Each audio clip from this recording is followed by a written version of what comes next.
नमस्कार विद्यार्थी मित्रांनो, सर्वांचं स्वागत आहे आपल्या MPC टाइम्स या यूट्यूब चॅनलमध्ये. Mission clerk typist and tax assistant मुख्य परीक्षा 2023. तर यासाठीचं हे तिसरं आपलं स्टडी टार्गेट आहे. तर 3 नोव्हेंबरपासून 13 नोव्हेंबरपर्यंत तुम्हाला स्टडी टार्गेट जे आहे ते फॉलो करायचं आहे. याच्या आधीच आपण 2 स्टडी स्ट्रॅटेजीचे व्हिडिओ जे आहे ते तुमच्यासाठी अवेलेबल केलेले आहेत. तर ही स्टडी स्ट्रॅटेजी क्रमांक 3 आहे. एकूण 6 स्टडी स्ट्रॅटेजीचे व्हिडिओ तुम्हाला देणार आहे. 6च्या 6 स्टडी स्ट्रॅटेजीचे व्हिडिओ जे कोणी फॉलो करतील त्यांचं नाव लिस्टमध्ये 100% असेल, पण हे तुम्ही सर्वांनी मनापासून फॉलो केलं तरच. ठीक आहे. तर हे 3 नोव्हेंबरपासून 13 नोव्हेंबरपर्यंत तुम्हाला ह्या ज्या स्टडी स्ट्रॅटेजी असेल यामध्ये जे काही चॅप्टर सांगेन हे तुम्ही पूर्ण करणं गरजेचं आहे. ठीक आहे. तर आता सुरुवात करूया. तर बघा, पहिल्यांदा मराठी आणि इंग्रजीचं आपण हे करूया. एकूण 2 पेपर आहेत तुम्हाला. पहिला जो आहे तो मराठी आणि इंग्रजी, दुसरा आहे तो GS आणि मॅथ्स अँड रिझनिंग वगैरे सगळ्या दुसऱ्या पेपरमध्ये आहे. पहिल्या पेपरमध्ये जास्तीत जास्त स्कोर करण्याचा 100% सर्वांनी प्रयत्न करा. इंग्रजी ग्रामरमध्ये सुद्धा आता तुम्हाला माहिती आहे, पहिला मराठीला 50 प्रश्न आहेत, इंग्रजीला 50 प्रश्न आहे. प्रत्येक प्रश्न 2-2 मार्काला आहे. ठीक आहे. प्रत्येक प्रश्न किती मार्काला आहे? 2-2 मार्काला आहे.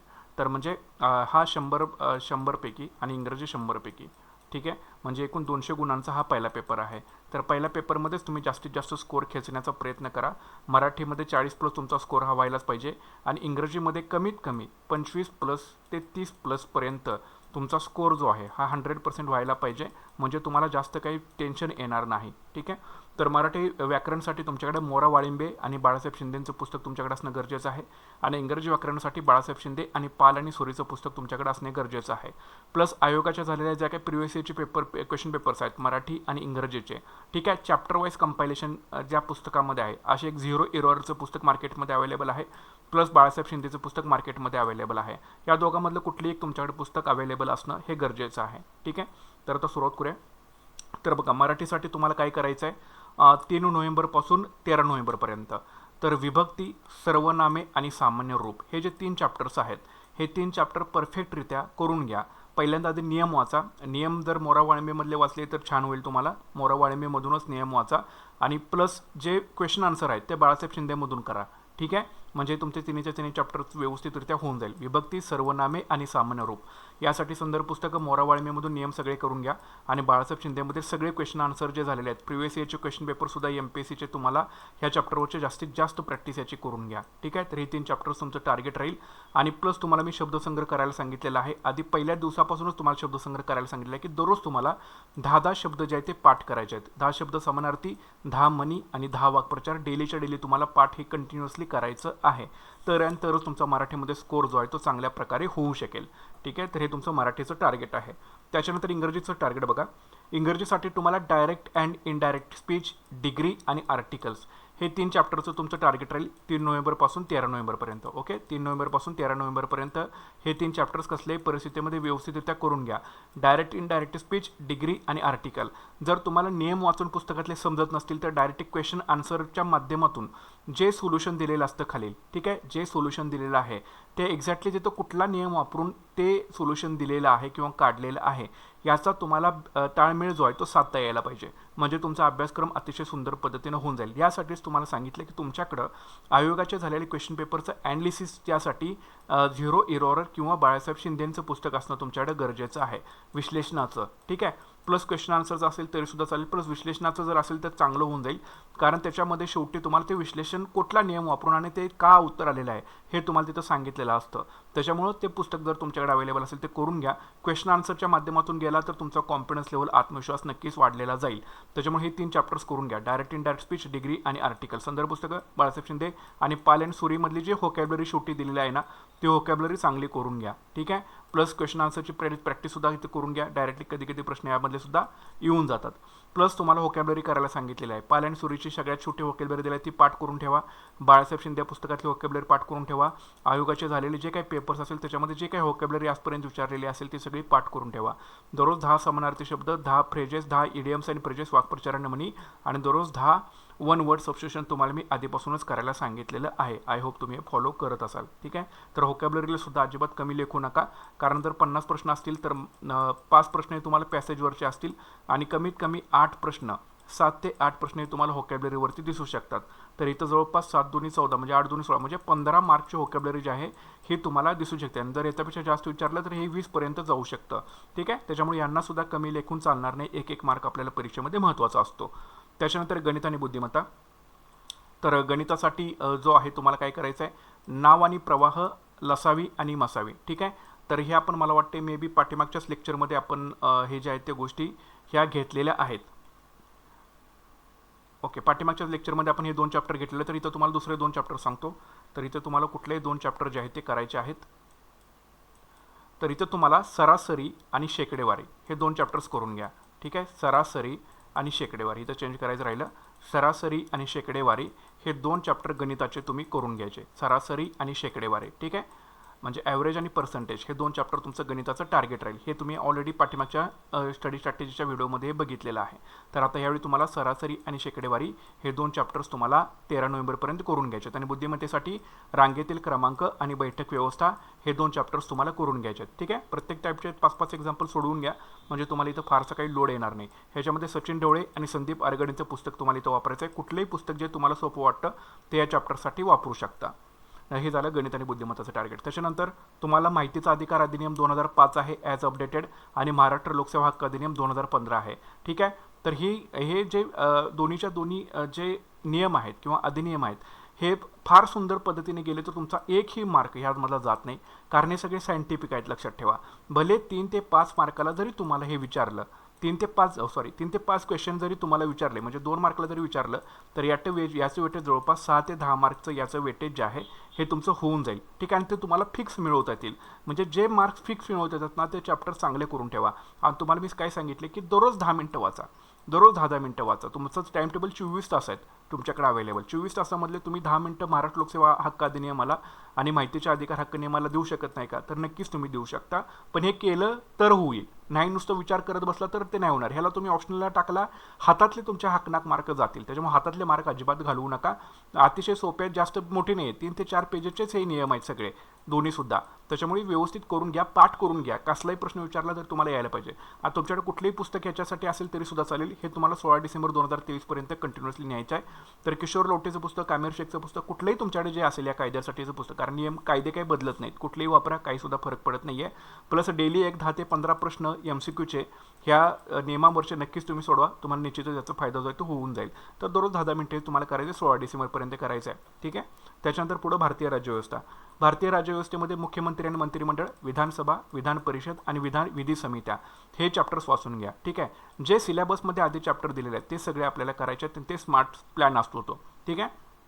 तर मुख्यमंत्री आणि मंत्रिमंडळ, विधानसभा, विधान परिषद, विधी समित्या हे 4 चॅप्टर व्यवस्थितरित्या परफेक्टली संपवून घ्यायचे.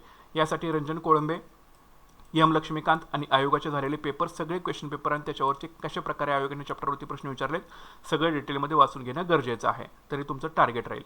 त्याच्यानंतर महाराष्ट्र आणि भारताचा भूगोल. त्याच्यामध्ये भूरूपे जो जगाचा भूगोल आहे त्यामधील भूरूपे चॅप्टर व्यवस्थितरित्या करून घ्या. गॅरंटेड याच्यावरती प्रश्न येऊ शकेल. त्याच्यानंतर महाराष्ट्र आणि भारताची वने आणि महाराष्ट्र आणि भारताची खनिजे आणि ऊर्जा साधने, सो हे 3 चॅप्टरचं तुमचं टार्गेट राहील. 3 असं म्हणता येणार नाही, कारण भारताची वने, महाराष्ट्राची वने, भारताची वने, महाराष्ट्राची खनिजे आणि ऊर्जा साधने, भारताची खनिजे आणि ऊर्जा साधने, म्हणजे हे 4 चॅप्टर आणि हा एक 5, म्हणजे 5 चॅप्टर तुम्हाला कसल्याही परिस्थितीमध्ये पूर्ण करणं गरजेचं आहे. सोपे चॅप्टर्स आहेत, काय एवढा प्रॉब्लेम येणार नाही. शांत डोकं ठेवून व्यवस्थित वाचून घ्या.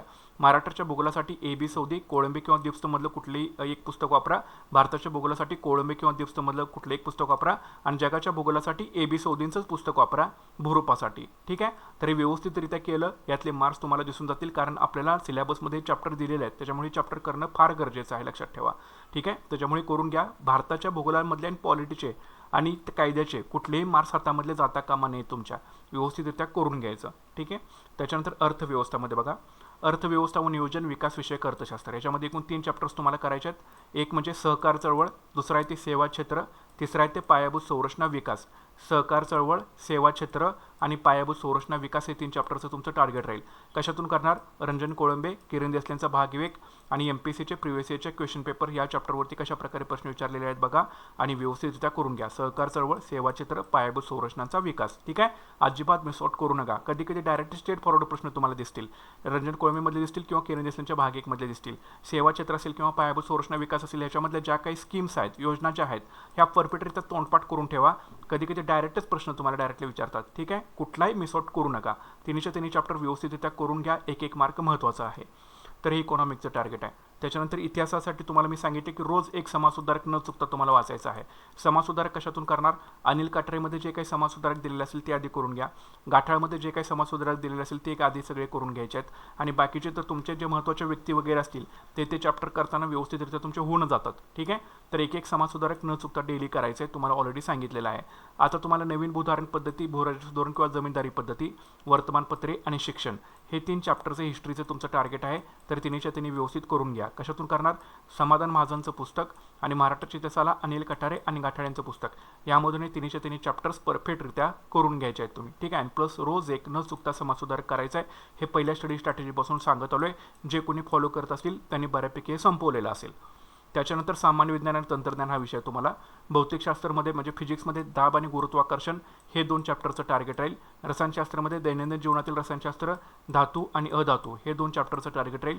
वनस्पतीशास्त्रामध्ये वनस्पतीतील वाढ आणि विकास, सपुष्प वनस्पतींचे बाह्य वैशिष्ट्य आणि फलल हे 2 चॅप्टरचं टार्गेट राहील. आणि प्राणीशास्त्रामध्ये प्राणी वर्गीकरण आणि प्राणी उती हे 2 चॅप्टरचं टार्गेट राहील. आपल्याला मुख्य परीक्षेला मानवी आरोग्यशास्त्र हा घटक नाही आहे, तो फक्त पूर्व परीक्षेला आहे. त्याच्यामुळे 4चे 4 जे घटक आहेत हेच आपल्याला करायचे, 4 विषयच करायचे आहेत. ठीक आहे. तर भौतिकशास्त्रामधले 2 चॅप्टर दाब आणि गुरुत्वाकर्षण, रसायनशास्त्रामधील 2 चॅप्टर दैनंदिन जीवनातील रसायनशास्त्र, धातू आणि अधातू, वनस्पतीशास्त्रामधील 2 चॅप्टर वनस्पतीतील वाढ आणि विकास, सपुष्प वनस्पतीचे बाह्यवैशिष्ट्य फलन. आणि प्राणीशास्त्रामध्ये जे तुम्हाला पाठ्यमागच्या टार्गेटमध्ये सांगितलं होतं तेच मी इथं कंटिन्यूस ठेवलेलं आहे, कारण प्राणीशास्त्रामध्ये जास्त नाही आहेत चॅप्टर्स. एक 4 ते 5 चॅप्टर्स आहेत, ते आपण नेक्स्ट टार्गेटपासून पूर्ण करून घेऊया. म्हणजे इथला वेळ तुमचा वाचतोय, तर हा वेळ तुम्ही जे तुम्ही वाचलेलं नाही तिकडे तुम्ही युटिलाइज करू शकताय. ठीक आहे. दीपस्तंभचं पुस्तक सामान्य विज्ञानचं वापरा आणि लुसेंट पब्लिकेशनचं सामान्य विज्ञानचं पुस्तक इथं वापरा. रोज 1 तास वाचाच. या विषयाला थोडासा वेळ द्या, कारण हा विषय तुमचे मार्क्स जो आहे तो मायनस करण्यासाठीच आयोगानं टाकलेलं असं मला वाटतंय. पण ह्याच्यावरती जर तुम्ही थोडंसं हार्डवर्क करून ॲटलीस्ट 55% जरी सेफमध्ये इथं स्कोर करू शकला तरीसुद्धा तुमची नाव जे आहे ते तुमच्या फायनल लिस्टमध्ये 100% तुमचं नाव दिसून जाईल. पण हे व्यवस्थित तुम्हाला फॉलो करावं लागेल. ठीक आहे. त्याच्यामुळे जे पुस्तकामध्ये दिले तेच वाचून समजून घ्या, एक एक लाईन केअरफुली वाचा, सारखी त्याची उजळणी करा. तरी सामान्य विज्ञान आणि तंत्रज्ञानाचं तुमचं टार्गेट आहे. त्याच्यानंतर आपल्याला अजून एक घटक आहे ज्याचं नाव आहे दूरसंवेदन, हवाई व ड्रोन छायाचित्रण, भौगोलिक माहिती प्रणाली आणि त्याचं उपयोजन, माहिती संप्रेषण आणि तंत्रज्ञान. तर हे जे मुद्दे तुम्हाला सांगितले आहेत दररोज 10 ते 15 मिनिटं वाचायचे आहेत. जसे तुम्हाला माहितीचा अधिकार अधिनियम 2005ला सांगितले की ते 10 मिनिटं वाचा. महाराष्ट्र लोकसेवा हक्क अधिनियम तुम्हाला सांगितलेला आहे तो 10 मिनिटं वाचा. आणि हे दूरसंवेदन, हवाई, ड्रोन छायाचित्रण, भौगोलिक माहिती प्रणाली, त्याचं उपयोजन, माहिती संप्रेषण, तंत्रज्ञान दररोज याला 10 मिनिटं वाचा. काहीसुद्धा फरक तुम्हाला प्रॉब्लेम येणार नाही. 30 मिनिटं दररोज तुम्ही 30 मिनिटं जर या विषयानं या दिलं तरीसुद्धा तुमचा बऱ्यापैकी वेळ जो आहे हा तुमचा युटिलाइज होईल आणि यामधून डायरेक्ट प्रश्न विचारतील, त्याच्यामुळे तुमचे मार्क्स होऊन जातील. लक्षात ठेवा. त्याच्यामुळे ह्या विषयांना अजिबात तुम्ही इग्नोर करू नका. रोज 10-10 मिनिटं तर द्यायचे आहेत. काय प्रॉब्लेम आहे तुम्हाला? काहीच प्रॉब्लेम नाही आहे. 16 डिसेंबरपर्यंत तुम्हाला करायचं आहे जर तुम्हाला मुख्य परीक्षेतून पोस्ट काढायचे असेल तर. सौदीमध्ये दिलेलं असेल किंवा तुमच्याकडे जे काही कोणतेही पुस्तक असेल त्यामधून तुम्ही हे मुद्दे जे आहेत ते वाचून घेऊ शकता. काहीसुद्धा याला प्रॉब्लेम नाही आहे.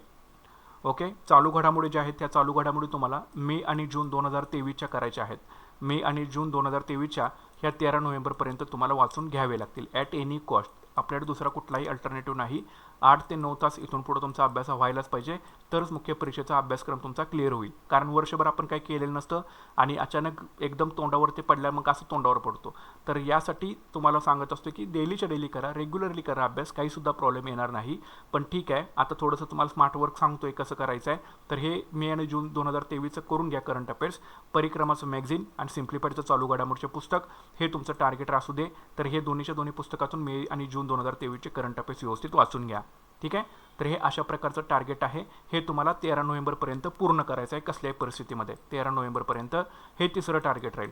त्याच्यानंतर पुढचं टार्गेट राहील 4, 5 आणि 6. 6 स्टडी टार्गेटमध्ये आपण क्लर्क आणि टॅक्स असिस्टंटचा मुख्यचा अभ्यासक्रम जो आहे तो संपून टाकणार.